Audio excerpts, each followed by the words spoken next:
A P നമുക്ക് വീണ്ടും ഗുരുവായൂർ അമ്പലനടയിലേക്കാണ് പോകേണ്ടത്. റെക്കോർഡ് കല്യാണമാണ് ഇന്ന് അവിടെ നടക്കുന്നത് അല്ലേ?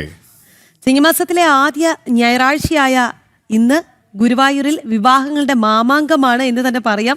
437 വിവാഹങ്ങൾ ഇന്ന് ക്ഷേത്രസന്നിധിയിൽ നടക്കുന്നുണ്ട്. 6 മണ്ഡപങ്ങളിലായിട്ടാണ് ക്രമീകരണങ്ങൾ. പുലർച്ചെ 4 മണി മുതൽ തന്നെ വിവാഹങ്ങൾ ആരംഭിച്ചു. ക്ഷേത്രം കിഴക്കേനടയിൽ 1-ാം നമ്പർ മണ്ഡപത്തിൽ ദേവസ്വം ചെയർമാൻ AV ഗോപിനാഥ് ഭദ്രദീപം തെളിയിച്ചതോടുകൂടിയാണ് ചടങ്ങുകൾക്ക് തുടക്കം ആയത്. സാനു കെ സജീവ് ക്ഷേത്ര സന്നിധിയിൽ നിന്ന് ചേരുന്നുണ്ട്. സാനു, നമ്മൾ നേരത്തെ തന്നെ കണ്ടതാണ്, അവിടെ വലിയ തിരക്കാണ്. ഒപ്പം തന്നെ അനങ്ങാൻ പോലും കഴിയാത്ത തിരക്കാണ്. അതോടൊപ്പം തന്നെ ഇങ്ങനെ ബാക്ക് ടു ബാക്ക് വിവാഹങ്ങൾ ഇങ്ങനെ നടന്നുകൊണ്ടിരിക്കുകയാണ് പുലർച്ചെ 4 മണി മുതൽ.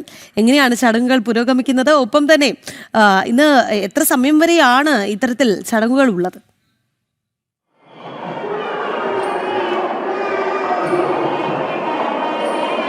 രാഖി, KP, ഇപ്പോഴും വിവാഹങ്ങൾ തുടരുകയാണ്. പുലർച്ചെ 4 മണിക്ക് തുടങ്ങിയ വിവാഹം ഇപ്പോഴും തുടരുന്നു. നമ്മളിപ്പോൾ നിൽക്കുന്നത് ഈ വിവാഹങ്ങളൊക്കെ നടക്കുന്ന പ്രത്യേകം തയ്യാറാക്കിയിട്ടുള്ള അരികിലാണ്.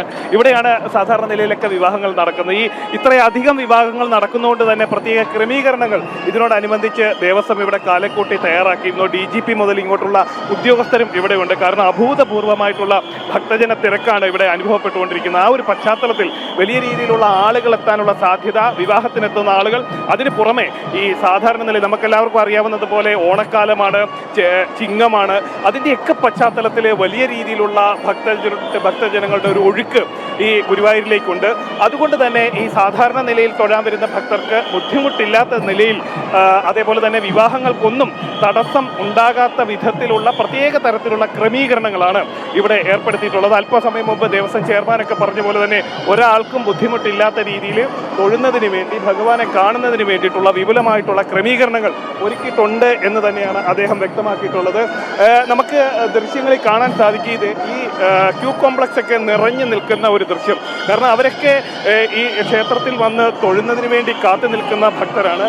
അവര് ഇതുപോലെ ഈ നിൽക്കുന്ന ഭക്തരെ ഓരോ ഘട്ടങ്ങളിലായിട്ട് ഉള്ളിലേക്ക് കയറ്റിവിട്ടാണ് ദർശനം സാധ്യമാക്കിക്കൊണ്ടിരിക്കുന്നത്. ഒപ്പം തന്നെ ഇവർ പല ആളുകളും ഈ വിവാഹത്തിനൊക്കെ എത്തിയ ബന്ധുജനങ്ങളൊക്കെയാണ്.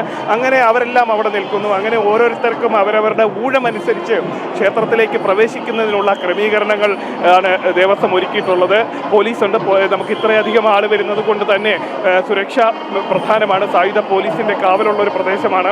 അതുകൊണ്ട് തന്നെ വലിയ രീതിയിലുള്ള സുരക്ഷാ സംവിധാനങ്ങളും ഒരുക്കിയിട്ടുണ്ട്. നമുക്ക് മനസ്സിലാക്കാൻ സാധിക്കുന്ന അധികമായിട്ട് ഗുരുവായൂരിന്റെ ക്ഷേത്രത്തിന്റെയും ഒക്കെ സുരക്ഷയ്ക്ക് അധികമായിട്ട് 100 പോലീസുകാരെയാണ് വിന്യസിച്ചിട്ടുള്ളത്. മാത്രമല്ല മഫ്തിയിലുള്ള പോലീസുകാർ അവരെയും വിന്യസിച്ചിട്ടുണ്ട്. അങ്ങനെ വലിയ രീതിയിലുള്ള സുരക്ഷാ ക്രമീകരണങ്ങൾ ഗുരുവായൂർ ക്ഷേത്രത്തിൽ ഒരുക്കിയിട്ടുണ്ട്.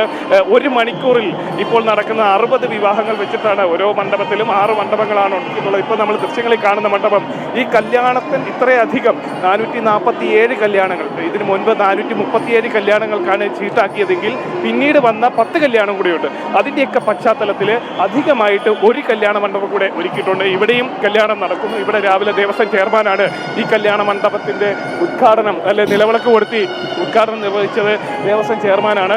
അങ്ങനെ വിപുലമായിട്ടുള്ള ക്രമീകരണങ്ങൾ, അതിന് ഒരു തടസ്സമില്ലാതെ കാര്യങ്ങളൊക്കെ പുരോഗമിക്കുന്നതിന് വേണ്ടിയിട്ട് വിപുലമായിട്ടുള്ള ക്രമീകരണങ്ങളൊക്കെ അവിടെയും ഒരുക്കിയിട്ടുണ്ട്. ഒരു കല്യാണം കഴിഞ്ഞ് ഇറങ്ങി വരുന്ന നവദമ്പതികളാണ്. നമുക്ക് അവരോട് തന്നെ ചോദിക്കുക, എവിടെ നിന്നാണ് വരുന്നത്?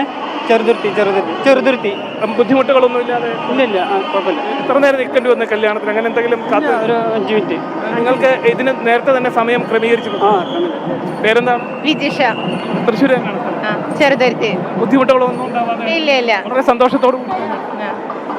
എന്തായാലും അവരൊക്കെ വലിയ സന്തോഷത്തിലാണ്. കാരണം ബുദ്ധിമുട്ടുകളൊന്നുമില്ലാതെ അവർക്ക് അവരുടെ കല്യാണം നടത്തിക്കിട്ടി.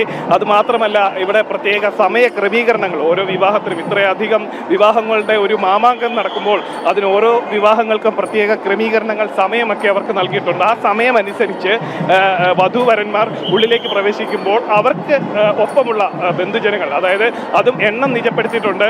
അത്രയും ആളുകൾക്ക് മാത്രം. ഇപ്പം നമുക്ക് ഈ ദൃശ്യങ്ങളിൽ ഒരു വിവാഹം നടക്കുകയാണ്. ആ മണ്ഡപത്തിൽ നോക്കിയാൽ തന്നെ കാണാൻ സാധിക്കും അച്ഛൻ, അമ്മ, അങ്ങനെ അടുത്ത ബന്ധുക്കൾ മാത്രമാണ് ആ മണ്ഡപത്തിലുള്ള. അങ്ങനെ ആളുകളുടെ എണ്ണത്തിൽ പോലും ക്രമീകരണം ഏർപ്പെടുത്തിക്കൊണ്ടുള്ള ഒരു വിവാഹമാണ് ഇവിടെ നടന്നുകൊണ്ടിരിക്കുന്നത്. അങ്ങനെ എല്ലാ മണ്ഡപത്തിലും ഒരേ സമയത്ത് ഇതേപോലെ തന്നെ വിവാഹങ്ങൾ നടക്കുന്നു. മണിക്കൂറിൽ 60-ലധികം വിവാഹങ്ങളാണ് നടന്നുകൊണ്ടിരിക്കുന്നത്. അങ്ങനെ ഓരോ കല്യാണത്തിന് സമയം ക്രമീകരിച്ചിരിക്കുന്നു. അവർക്ക് ആർക്കും ബുദ്ധിമുട്ടില്ലാതെ വിവാഹം നടത്തി പോകാനുള്ള സംവിധാനം ഒരുക്കിയിരിക്കുന്നു. ദർശനത്തിന് പൊതുവെ പുറത്തുനിന്ന് വരുന്ന ആളുകൾക്ക് ദർശനം നടത്തി പോകുന്നതിന് വേണ്ടി അധിക സമയം ക്യൂവിൽ നിൽക്കാതിരിക്കാൻ വേണ്ടിയിട്ടുള്ള പ്രത്യേക സംവിധാനം സംവിധാനങ്ങളും എല്ലാം ഗുരുവായൂരിൽ ഒരുക്കിയിട്ടുണ്ട്. ചിങ്ങമാസം ആയതുകൊണ്ട് തന്നെ വലിയ രീതിയിലുള്ള അഭൂതപൂർവമായിട്ടുള്ള തിരക്കാണ്. ചിങ്ങത്തിൽ ആദ്യത്തെ ഞായറാഴ്ച കൂടിയാണ്, തിരുവോണത്തിന് മുന്നോടിയായിട്ടുള്ള ആ ഒരു ഞായറാഴ്ച കൂടിയാണ്. അങ്ങനെ നാടിൻ്റെ നാനാഭാഗങ്ങളിൽ നിന്നുള്ള ആളുകളുടെ ഒരു ഒഴുക്കും ഇവിടേക്ക് ഉണ്ടായിക്കൊണ്ടിരിക്കുകയാണ്. അതുതന്നെയാണ് മാരത്തോൺ കല്യാണം. ഇപ്പോൾ പുലർച്ചെ 4 മണി മുതൽ തന്നെ ഈ ചടങ്ങുകൾ ആരംഭിച്ചു. ഇനി ഉച്ചയും നീണ്ടു പോകും എന്നാണ് മനസ്സിലാക്കാൻ കഴിയുന്നത്. അല്ലേ സാനി പറഞ്ഞ പോലെ? കാരണം 400-ലധികം കല്യാണം ഉണ്ടാകുമ്പോൾ അതിൻ്റെതായ സമയമുണ്ട്. ഏതായാലും വലിയ തിരക്കാണ് ഗുരുവായൂർ അമ്പലനടയിൽ അമ്പലനടയിൽ അനുഭവപ്പെട്ടുകൊണ്ടിരിക്കുന്നത്.